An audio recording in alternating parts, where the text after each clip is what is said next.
નમસ્કાર, હું છું કિરણ કાપુરે. તમે જોઈ રહ્યા છો નવજીવન ન્યૂઝ. આજે આપણી સાથે એક વિશેષ અતિથિ છે, સાયકોલોજિસ્ટ પ્રાર્થના દયાળ. ગઈકાલે સુરત અને અમદાવાદના બાપુનગર વિસ્તારમાં બે ઘટનાઓ બની. તેમાં કિશોર વયના બાળકોએ તેમના સહઅધ્યાયીઓને છરીથી ઘા કર્યા. આવી ઘટના અગાઉ પણ અમદાવાદના સેવન્થ ડે સ્કૂલમાં બની હતી અને તે પૂરા રાજ્યમાં તેની ચર્ચા થઈ હતી. મીડિયામાં તે ઘટના બહુ કવરેજ થઈ હતી અને એવું લાગ્યું હતું કે હવે પછી આવી ઘટના નહીં બને. પણ હવે થોડોક જ વખત વીત્યો છે અને ફરી આવી ઘટના બની છે. એટલે સાયકોલોજિસ્ટ તરીકે પ્રાર્થનાને આપણે પૂછીએ કે આ ઘટનાઓ બનવાનું કારણ શું છે. પ્રાર્થના, તો આવી કિશોર વયના બાળકો જે છે એ ક્રાઇમમાં સંડોવાય છે. એટલે ગયા વર્ષે પણ આવા 1900 ઉપરાંતના કેસ ગુજરાતમાં બન્યા છે. દેશમાં તો એ આંકડો બહુ મોટો છે. એટલે આ ઘટનાઓ વધતી જાય છે એવું અનુમાન અમારું મીડિયા પર્સન તરીકેનું છે. મનોચિકિત્સક તરીકે તમે આવી ઘટનાઓ વધતી જુઓ છો? હા, મને એવું લાગે છે કે હમણાં જે ક્રાઇમ રેટ વધી રહ્યો છે, સ્પેશિયલી છોકરાઓમાં, જે પહેલાં આપણે ક્યારેક કદાચ એવું ના વિચાર્યું હોય કે સ્કૂલના છોકરાઓ આવું કરે, પણ હવે એવું જોવા મળે છે કે સ્કૂલના છોકરાઓમાં કે છરીથી મારી દીધું કે એમને પણ કદાચ મારી દીધું હોય, મારપીટ થઈ ગઈ હોય, એવા ઇન્સિડન્ટ્સ હવે ધીરે ધીરે વધતા જાય છે. અને એના ઘણા બધા કારણો છે. એનું એક કારણ મને એવું લાગે છે કે જેમ કે અત્યારે ફોનનો યુઝેજ બહુ જ વધી ગયો છે. એટલે એવું નથી કે આપણે બધું જ ફોનના યુઝેજ પર નાખી દઈએ, કારણ કે ફોન તો હવે બહુ જ જરૂરી થઈ ગયો છે બધા માટે. ફોન તો એમ પણ બધા વાપરવાના જ છે, પણ એ બહુ જરૂરી છે કે ફોનમાં તમે શું જુઓ છો. કે જેમ કે અત્યારે આપણે જોઈએ કે ફોનમાં જે બધી રીલ્સ આવે છે કે જેમાં બહુ જ વાયલન્ટ રીલ્સ હોય છે. એટલે હવે નાના છોકરાઓ માટે કે સ્કૂલ જતા છોકરાઓ માટે એ વસ્તુ બહુ કોમન થઈ ગઈ છે કે કોઈનો મારપીટ કરતો વિડીયો જોયો, કે આપણે એવી ગેમ્સ પણ જોતા હોઈએ છીએ કે જેમાં તમારે એકબીજાને મારવાનું હોય, કે વાયલન્ટ જે ગેમ્સ કહી શકાય કે તમે મારો અને તમને એમાં ઇનામ મળે સામે. તો એ હવે સ્કૂલના છોકરાઓ માટે બહુ જ કોમન થઈ ગયું છે કે એવી રીતે જોતા જ હોય છે રેગ્યુલર ડેઝમાં. બીજું એક છે કે એમની આસપાસ પણ એવું જ જોવે છે કે જેમ કે આપણે વાત થઈ કે ફોનમાં એવું જોવે છે, કે જે મૂવીઝમાં એવું જોવે છે કે ઘણા મૂવીઝ એવા છે જે 3-3 કલાકના પણ આખા વાયોલન્ટ મૂવીઝ છે કે જેમાં ખાલી મારપીટ છે. તો સમવેર એવું છે કે જે મારપીટ છે, કે જે વાયોલન્ટ બિહેવિયર છે, એને ગ્લોરીફાય કરી રહ્યા છે કે જે આપણે ફોનમાં જોઈએ કે મૂવીઝમાં જોઈએ છે. અને એની સાથે સાથે બીજું રીઝન એ પણ છે કે હવે આ બધામાં જો છોકરાઓ રહે છે તો બહાર રમવા નથી જતા. પહેલા જ્યારે અમે લોકો નાના હતા તો બહાર રમવા જઈએ. હવે રોજે રમવા જાય એટલે તમારો ઝઘડો થવાનો જ છે ફ્રેન્ડ્સ જોડે, પણ એ ઝઘડો કરતા કરતા તમે એ પ્રોબ્લેમ જાતે સોલ્વ કરો. તમે ક્યારે મારપીટ પર નતા ઉતરતા કે વારે ઘડે મમ્મીને કહી દીધું, પપ્પાને કહી દીધું. તમે રોજે રમવા જાઓ, રોજે ઝઘડો અને જાતે જ પ્રોબ્લેમ સોલ્વ કરો. હવે તો છોકરાઓ જતા જ નથી રમવા, એ તો ફોનમાં જ રહે છે અને એવી જ રીતે વિડીયો ગેમ્સ રમે છે. તો એ પ્રોબ્લેમ સોલ્વિંગ તો ક્યાં શીખવા મળતું જ નથી. અને પેરેન્ટ્સ પણ એમની લાઈફમાં એટલા બધા બિઝી થઈ ગયા છે કે છોકરાઓને સારું અને સાચું શીખવાડવાનું એમની પાસે ટાઈમ જ નથી. કેવું છે કે મમ્મી પપ્પા પોતાની રીતે એમની લાઈફમાં બિઝી હોય, છોકરાઓ એમની રીતે બિઝી હોય, સ્કૂલ જતા હોય, ટ્યુશન જતા હોય, અને બાકી જે ફ્રી ટાઈમ હોય એમાં એ લોકો ગેમ્સ રમતા હોય કે ટીવી જોતા હોય, જેમાં અગેન આ બધું એમને વાયોલન્સ જ જોવા મળે છે. પણ આપણે દર વખતે છે ને મોબાઈલ પહેલો આરોપ જ્યારે ઘડવામાં આવે ને કે મોબાઈલના કારણે આવું બધું થાય છે. બીજું, આ તમે વ્યસ્તતા, માતા પિતાની વ્યસ્તતાની પણ વાત કરી, પણ શું મોબાઈલ જ આ બધાની જડ છે કે પછી કોઈ ઇમોશનલ આ તમે કંટ્રોલ કરી શકો બાળકોમાં, એવું કોઈ કવાયત કરી શકો કે એક્સરસાઇઝ કરી શકો, એવું શીખવાડી શકો, એવું કંઈ છે? એટલે એમાં મલ્ટિપલ રીઝન્સ છે કે અગેન જેમ મેં પહેલાં કીધું કે એવું નથી કે આપણે ઓલવેઝ બધું ફોન પર જ નાખી દઈએ, એ તો આપણે નીડ છે જ. પણ ફોનનું પણ કે જે તમે સ્ક્રીન ટાઈમ કહી શકો, એનું પણ એક ફિક્સ ટાઈમ હોય કે હવે તમે જો 24 કલાકમાંથી 20 કલાક ફોન વાપરતા હો તો તમે આ બધી વસ્તુઓ જોવાના જ છો. અને વાયલન્ટ બિહેવિયર ને એ બધું તો છે જ, પણ એની સિવાય પણ આપણે જોઈએ કે યુટ્યુબ શોર્ટ્સ છે કે ઇન્સ્ટાગ્રામ રીલ્સ છે જે મેક્સિમમ 1 મિનિટની હોય છે. અને હવે તમે જો કોઈ છોકરાને બતાડો કે કોઈને પણ યુઝ્યુઅલી જો મારી એજમાં કે તમારી એજમાં પણ આપણે જોઈએ, જો તમે બહુ જ રીલ્સ જોતા હો ને તો બહુ અઘરું પડી જાય કે તમે 1 મિનિટની પણ આખી રીલ જુઓ, કારણ કે એ પેશન્સ રહ્યું નથી, ટોલરન્સ બહુ ઓછું થઈ ગયું છે. એટલે તરત તમે રિએક્ટ કરી દો છો, એ પેશન્સ તમારામાં છે જ નહીં. તમે જેટલું શોર્ટ ડ્યુરેશનનું જોતા રહો એ તમારામાં પેશન્સ એટલું આવે જ નહીં. એટલે એક એ પણ છે કે લોકોમાં પેશન્સ બહુ ઓછું થઈ ગયું છે, ટોલરન્સ બહુ ઓછું થઈ ગયું છે. અને પેરેન્ટ્સનું જેમ મેં કીધું અને સાથે સાથે બીજું મને એવું લાગે છે કે હવે છોકરાઓ માટે સેલ્ફ રિસ્પેક્ટનો કન્સેપ્ટ બહુ આવી ગયો છે. સેલ્ફ રિસ્પેક્ટ હોવી ખોટી નથી, પણ સેલ્ફ રિસ્પેક્ટ હોવી અને ઈગો હોવો, એરોગન્સ, હા, ઈગો. હા, ઈગો હોવો, એ લોકોના ઈગો બહુ વીક છે કે આણે મને આવું કહી દીધું એટલે હું એને આમ મારી દઉં.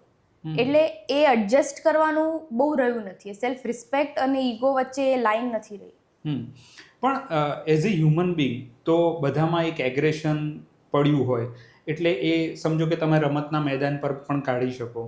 તો એ એગ્રેશન હોય તો એ એગ્રેશન રાઈટ વેમાં કાઢવું જોઈએ. તો એના માટે કયા ઉપાયો તમે સૂચવી શકો એઝ એ સાયકોલોજિસ્ટ? હા, અગ્રેશન, જેમ તમે કીધું, અગ્રેશન કે ગુસ્સો કે એ તો હોવાનું જ છે. એ તો હ્યુમન નેચર છે, હ્યુમન ઇમોશન છે કે તમને ગુસ્સો તો હોવાનો જ છે. પણ જેમ તમે કીધું કે રાઈટ વેમાં કાઢવું, એટલે જેમ આપણે વાત થઈ કે જો તમે ઘરમાં ને ઘરમાં જ છો કે તમે ફોનમાં ને ફોનમાં જ છો, તો તમારો એક ગુસ્સો ત્યાં બેઠા બેઠા વધતો જ જવાનો છે. એટલે જે એક્સેસ એનર્જી તમારામાં છે એ તો તમે કશે કાઢી જ નથી રહ્યા. કારણ કે વન ઓફ ધ રીઝન જે મેં કીધું કે છોકરાઓ હવે રમવા જતા જ નથી. કે પહેલા એવું હોય કે વેકેશન હોય એટલે આખો દિવસ છોકરાઓ નીચે જ રમતા હોય. હવે તો એવું કંઈ હોતું જ નથી. બીજું, સાથે સાથે ફોનમાં એટલા બિઝી રહે છે કે પેરેન્ટ્સ જોડે પણ એટલો ટાઈમ નથી કે એ લોકો કોઈ બીજી એક્સ્ટ્રા એક્ટિવિટીઝમાં જતા નથી. જો એક્સ્ટ્રા એક્ટિવિટીઝમાં બિઝી રહે ને તો આ બધામાં પણ મગજ ઓછું જાય, કે એક્સ્ટ્રા એક્ટિવિટીઝમાં જાય કે સપોઝ સ્પોર્ટ્સ એક્ટિવિટીઝમાં જતા રહ્યા. એટલે મને એ વસ્તુ બહુ જ ઇમ્પોર્ટન્ટ લાગે છે કે છોકરાઓએ એટલીસ્ટ એક કોઈક એક્ટિવિટીમાં ઇન્વોલ્વ રહેવું જોઈએ જે સ્પોર્ટ્સની હોય, કે જેમ કે ટેનિસ હોય, બેડમિન્ટન હોય, સ્વિમિંગ, જે તમે રેગ્યુલર જાઓ છો, કે તમે શીખવા જાઓ પહેલેથી. તો એક જે તમારી એક્સેસ એનર્જી છે કે તમારું અગ્રેશન છે, એ બધી એનર્જી તમે એ જગ્યાએ કાઢી શકો છો. સાથે સાથે પેરેન્ટ્સે એઝ અ ફેમિલી પણ છોકરાઓને એટલો ટાઈમ આપવો જોઈએ. કારણ કે હવે છોકરાઓ એટલા બધા તો મેચ્યોર હોતા નથી કે સાચું શું ને ખોટું શું એમને ખબર પડે. એમની માટે એ જે જોવે છે, એ જે વિચારે છે, એમની માટે એ જ સાચું છે. તો જો પેરેન્ટ્સ એમને એટલો ટાઈમ આપે તો પેરેન્ટ્સ પણ એમને શીખવાડી શકે કે સાચું શું ને ખોટું શું. જો પેરેન્ટ્સ અવેલેબલ જ નથી તો છોકરાઓ તો એમની એજના ગ્રુપ જોડે જ હોય, તો એમના તો બધાનું વિચારો, એમની બધાની મેચ્યોરિટી સેમ લેવલની જ છે. તો એ તો એમને ફેમિલી જ એક એવો સોર્સ છે જે સાચું એમને શીખવાડી શકે છે. એટલે family time is also very important now. પણ એક છોકરો જે સામાન્ય લાગતો હોય આપણને અને એ કશું અજુગતું કરવા જઈ રહ્યો છે, તો એને થોડા વખત પહેલા કેવી રીતે આપણે પારખી શકીએ કે ભાઈ આ એનું બિહેવિયર થોડું આમથી તેમ થયું છે, ગડબડાયું છે, એવું આપણે કંઈ પારખી શકીએ? એટલે જો એમાં અમુક, જો આપણે બેઝિક જોઈએ કે પેટર્ન્સ જો તમને દેખાય કે યુઝ્યુઅલી પેરેન્ટ્સ આ વસ્તુ જોઈ શકે કે જો તમારું છોકરું એમ હોય કે નોર્મલી તમે નાનપણથી જોયું છે, બધાને પોતાના છોકરાઓ ખબર જ હોય કેવું હોય, તો તમે એમને નાનપણથી જોયો છે કે તમને ખબર છે હસતો રમતો હોય, વાતો કરતો હોય, કદાચ એની લાઈફમાં કંઈક બની ગયું, જે મેં સેલ્ફ રિસ્પેક્ટ અને ઈગોની વાત કરી, એવું જો એની લાઈફમાં બની ગયું, જો એવું કંઈક વિચારી રહ્યો છે. કારણ કે હવે આપણે એવા પણ ઇન્સિડન્ટ જોયા છે કે છોકરાએ એવું નહોતું કે એની પાસે એ જ મુમેન્ટ પર ચપ્પુ આવ્યું, એને ઓલરેડી ચપ્પુ લીધું હતું, એટલે એના મગજમાં કશેક તો વિચાર હતો. તો એક તો જે મેં કીધું કે ફેમિલીએ બી વાત કરતા રહેવી જોઈએ કે પેરેન્ટ્સ બિઝી છે તો પેરેન્ટ્સને ખબર નથી છોકરું શું કરે છે, એટલે છોકરું તો સામે જઈને નથી જ કહેવાનું. એટલે જો તમને એવું લાગે કે છોકરામાં અગ્રેશન વધે છે, ગુસ્સો વધે છે કે વાત નથી કરતો, તો એ આઈ થિંક એ પેરેન્ટ્સની રિસ્પોન્સિબિલિટી છે કે તમે પણ સામેથી ઇનિશિએટ કરો. જો પેરેન્ટ્સ નહીં કરે તો છોકરાઓ ઇનિશિએટ નથી જ કરવાના બોલવા માટે. પણ આપણે જેમ કે આ ક્ષણિક આવેગમાં થયું છે, કોઈને એણે ઈજા પહોંચાડી છે, તો એ ક્ષણિક આવેગ છે કાં તો પછી એ સાયકોલોજીકલ ડિસઓર્ડર છે, એને એ ખાનામાં મૂકી શકાય, એ કેવી રીતે તમે એને ડિફાઇન કરી શકો? એટલે જો ડિસઓર્ડર કહેવું હોય તો બહુ મોટી વસ્તુ છે.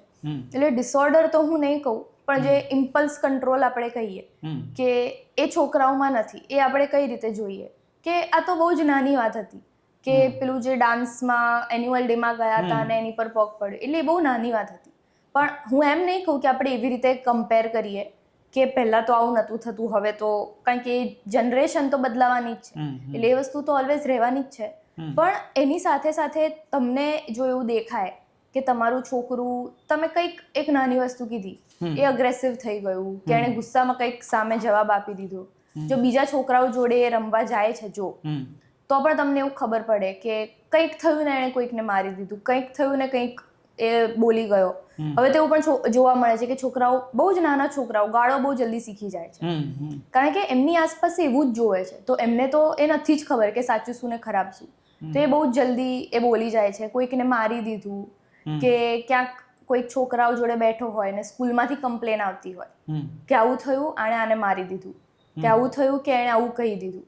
તો ધીઝ આર ધ સાઇન્સ કે તમે ઓલવેઝ એ વસ્તુ એવી રીતે ના જોઈ શકો કે ઠીક છે નાનો છોકરો છે થઈ ગયું, કારણ કે એ પછી ધીમે ધીમે એની આદત બનતી જશે. કારણ કે આ આપણે જોઈએ સ્કૂલના જ છોકરાઓ છે, એટલા મોટા છોકરાઓ નથી, એટલે એમની આદત બનતી જાય, એ પેટર્ન્સ એમની બનતી જ જશે. તો ધીઝ આર ધ સાઇન્સ કે જ્યારે તમારે એને બેસીને તમારે એની જોડે વાત કરવી પડે.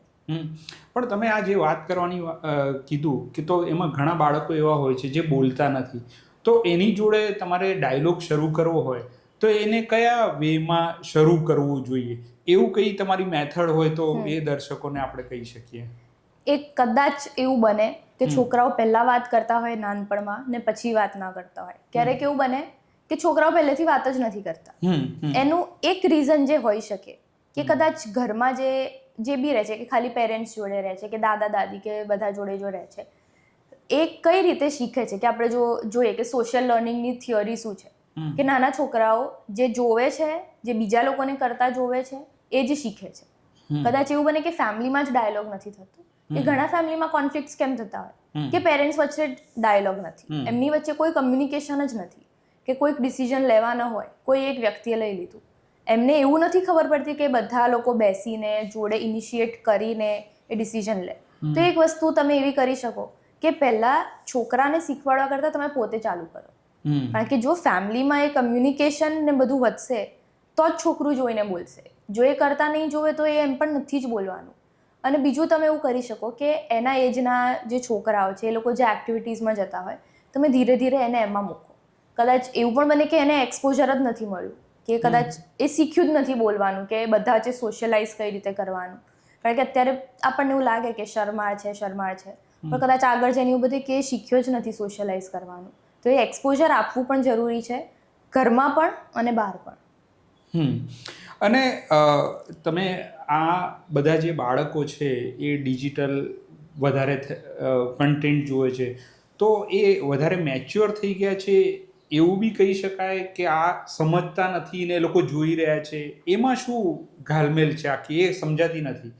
કે ભાઈ એ લોકો જે કન્ટેન્ટ જોઈ રહ્યા છે, સમજો કે કોઈ 15 વર્ષનું બાળક ધુરંધર ફિલ્મની કોઈ ક્લિપ જોઈ રહ્યો છે જેમાં હિંસા છે, તો એના માનસ પર એ કેવી અસર કરે છે?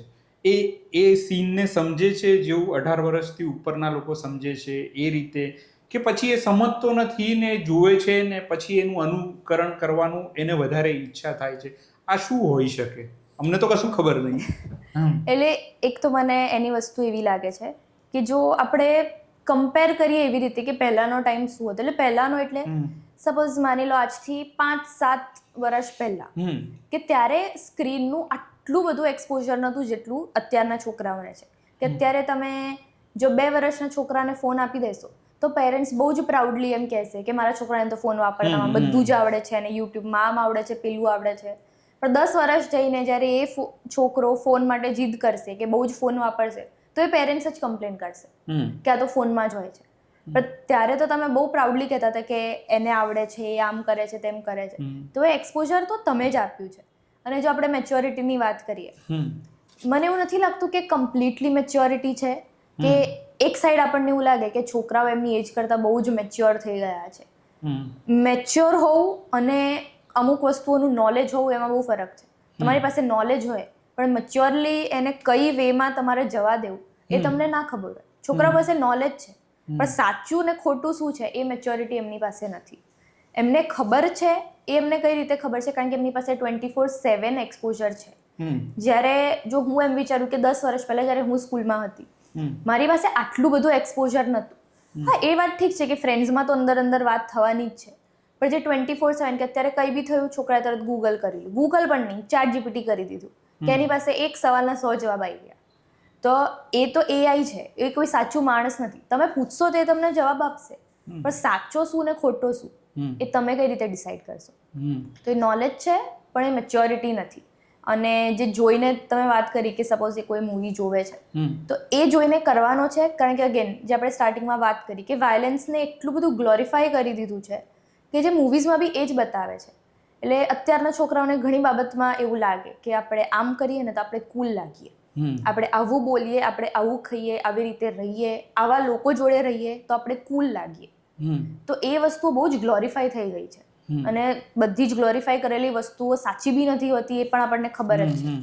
તો એ જે ખોટી વસ્તુઓનું ગ્લોરીફિકેશન કરેલું છે એના લીધે છોકરાઓ એ બધી વસ્તુઓનું વધારે અનુકરણ કરે છે. પણ હવે અત્યારે તો કેવું છે કે ડિજિટલ વસ્તુને આપણે ટાળી નથી શકતા, અને આ ડિજિટલ દુનિયા છે એમાં છોકરાઓ જુએ જ છે ને એને પણ ટાળી નથી શકતા. પણ એ દુનિયા અલગ છે. એક સમયે આપણને આપણા માતા પિતાએ શીખવાડ્યું હતું કે ભાઈ ટેલિવિઝનની દુનિયા અલગ છે ને આ દુનિયા અલગ છે. તો અત્યારે આ કેવી રીતે ડિફરન્સ બાળકોને આપણે કશું કહી શકીએ એવું, કાં તો એને એવું કહીએ કે ભાઈ એની સાથે જ બેસીને જોઈ શકીએ, એ કઈ ઉકેલ છે? એવો ઉકેલ છે કે ભાઈ 1 કલાક ચલો એ જોવે છે મોબાઈલ, તો 1 કલાક એની સાથે એના પેરેન્ટ્સ બેસીને જુએ, એવો કઈ ઉકેલ છે? વચલો માર્ગ કશો? હા, એટલે એનું એક મિડલ ગ્રાઉન્ડ પર તમે એવી રીતે આવી શકો કે પહેલેથી તમે એક લિમિટ રાખો કે સ્ક્રીન ટાઈમ દિવસમાં આટલું જ. આપણે એવું તો નહીં કહી શકીએ 0 સ્ક્રીન ટાઈમ, એ તો પોસિબલ જ નથી.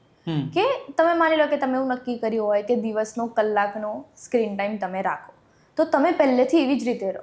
જો તમે એને પહેલા 10 કલાક ફોન આપી દીધો છે પછી તમે એની જોડેથી ફોન ખેંચી લેશો તો એ તો પોસિબલ જ નથી. એટલે એક વસ્તુ તમે એવી કરી શકો છો કે સ્ક્રીન ટાઈમ તમે પહેલેથી ફિક્સ રાખો. એ સ્ક્રીન ટાઈમમાં પછી બધું આવી ગયું, એનો ફોન પણ આવી ગયો, એનું ટીવી પણ આવી ગયું, કે બધું જ એ જે પણ જોતો હોય એમ.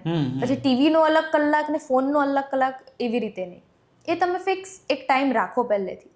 માની લો કે તમે સાવ વર્ષનું હતું ત્યારથી ફોન આપી દીધો, હવે 5 વર્ષનું છે, હવે નથી સાંભળતું, એવું પોસિબલ છે કે હવે તો એ ફોન મૂકશે જ નહીં. તો હજી પણ તમારી પાસે ઘણો ટાઈમ છે કે ઘણી બધી એવી સ્ટ્રેટેજીસ છે કે તમે એક વસ્તુ એવી રીતે રાખી શકો. જો તમે એમ વિચારશો ને કે હું કહું એમ થવું જોઈએ, તો એ તો છોકરામાં પોસિબલ જ નથી.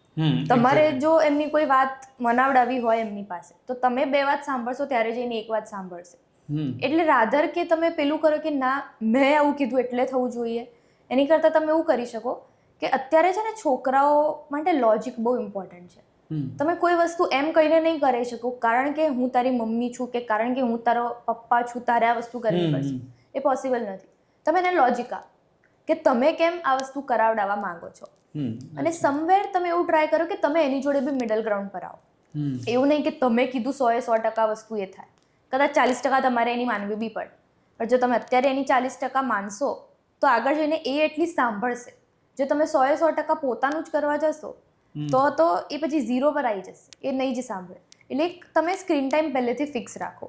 બીજું, તમે એને એક્ટિવિટીઝમાં ઇન્વોલ્વ કરો, તમે એને બહાર લઈ જાઓ, તમે એની જોડે ફરવા જાઓ કે ચલો આજે વીકેન્ડ છે, એઝ અ ફેમિલી આપણે કશેક જઈએ, ડિનર ઉપર જઈએ, કે કોઈક એક્ટિવિટી માટે જઈએ, કે કોઈક ગેમિંગ ઝોનમાં જતા રહે છોકરાઓને રમાડવા માટે.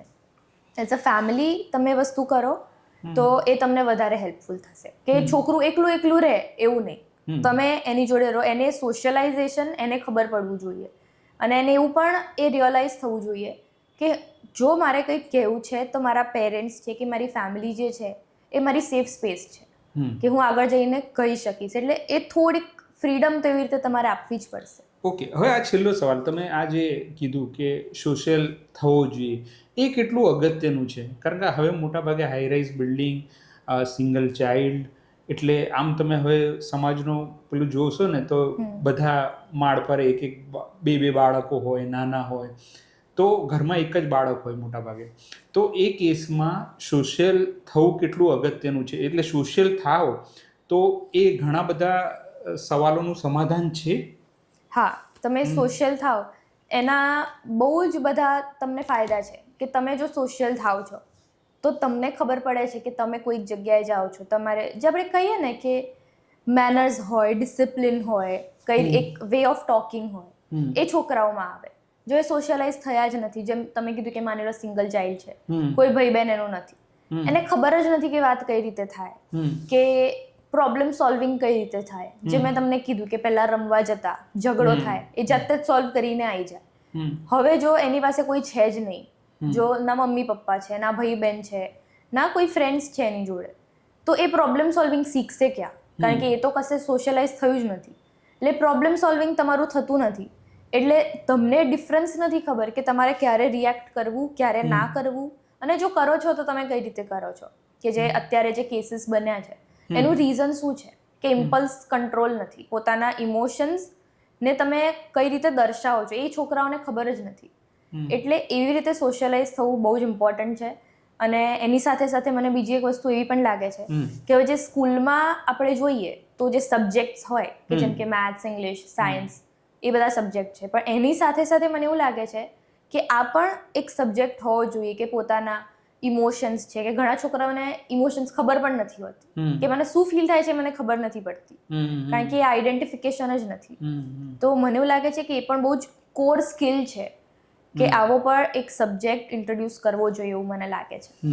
આમ મેં તમને છેલ્લો સવાલ કીધો, પણ હવે ખાલી એક સવાલ કે આ મેદાની રમતો જે છે, આમ સ્પોર્ટ્સ એટલે બધું આવી શકે એમાં, પણ આ જે મેદાની રમત જેમાં તમે થાકો તો એ વધારે યુઝફુલ રહે એઝ એ બાળક તરીકે?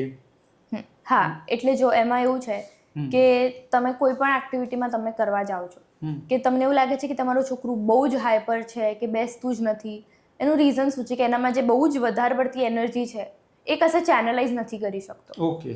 તો જો એ આવી રીતે રમતો રમશે કે કોઈ પણ સ્પોર્ટ્સ એક્ટિવિટીમાં જો ઇન્ક્લુડ થાય તો મને એવું લાગે છે કે એની જે એક્સેસ એનર્જી છે એ સારી રીતના ચેનલાઇઝ થશે, જેમાં એનું ફિઝિકલ અને મેન્ટલ ગ્રોથ પણ થશે. કે હવે તમે માની લો કે તમે જો ફૂટબોલ રમો છો તો ફૂટબોલમાં રમતા રમતા જેમ બે ટીમ હોય તો એમાં ઘણીવાર એવી સિચ્યુએશન આવી જાય કે તમારી પાસે એક જ ચાન્સ છે, કાં તો તમે ગોલ મારી દો, જો તમે નહીં મારો તો તમારો ચાન્સ જતો રહેશે. તો એ પ્રોબ્લેમ સોલ્વિંગ, એ ડિસિઝન મેકિંગ બહુ સ્ટ્રોંગ થાય કે જો કરવાનું છે તો કરવાનું છે, નથી કરવાનું તો નથી કરવાનું. એ ડિસિઝન મેકિંગ બહુ સ્ટ્રોંગ થાય. નહીં તો છોકરાઓ પેલા કન્ફ્યુઝનમાં જ રહે, કરવું ના કરવું, કરવું ના કરવું. તો એ ફિઝિકલ અને મેન્ટલ ઓવરઓલ બધી જ રીતે તમને હેલ્પ કરશે. તો આભાર પ્રાર્થના.